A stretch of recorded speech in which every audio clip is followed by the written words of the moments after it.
સુરત શહેરમાં ગેસ બાટલાના ગેરકાયદેસર વેચાણનો મોટો મામલો સામે આવ્યો છે।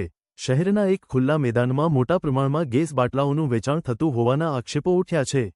ઘટનાસ્થળે મજૂરો કલાકો સુધી ભર તડકામાં 5 કિલોના ગેસ બાટલા લેવા માટે લાંબી લાઇનમાં ઊભા રહેતા જોવા મળ્યા હતા। માહિતી મુજબ રાજ્ય સરકાર દ્વારા શ્રમિકો માટે 5 કિલોના ગેસ બાટલાની વ્યવસ્થા કરવામાં આવી છે, જેમાં આધાર કાર્ડ દર્શાવીને 596 રૂપિયામાં બાટલો આપવાનો નિયમ છે। છતાં કેટલાક લોકો દ્વારા આ બાટલાઓ 800 રૂપિયાથી 900 સુધીના વધારાના ભાવે વેચાતા હોવાના ગંભીર આક્ષેપો સામે આવ્યા છે। આ ગેરરીતિમાં એચપી ગેસ નામના ટેમ્પોનો ઉપયોગ થતો હોવાનો પણ ઉલ્લેખ થયો છે, જેમાં મોટી સંખ્યામાં બાટલાઓ વેચાતા હતા।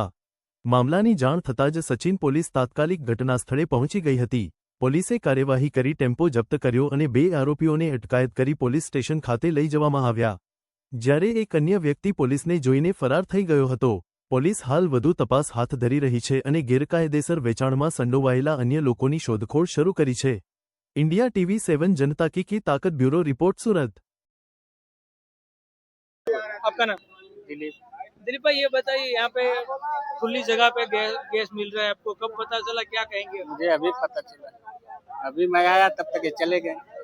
अब मुझे इतना पता नहीं है, जब आया फार्म वार्म भर रहे थे तब तक वो आप लोग आ गए तो वो चला गया। इसके अलावा पता नहीं। किस तरह से आपको गैस की वजह से दिक्कत हो रही है, क्या कहेंगे? दिक्कत खाना के लिए दिक्कत, 3 दिन से खाना नहीं बन रहा है। क्या घर भर जाते हैं तो पैसे ज्यादा लगता है, फिर मिलता भी नहीं। आपको यहाँ पे कंपनी में किसी काम कर रहे हो या कंपनी में ही काम करता है। वहाँ पे कुछ व्यवस्था नहीं की? नहीं, कंपनी थोड़ी करे, कंपनी आदमी भाग रहे कोई गाँव से इतना।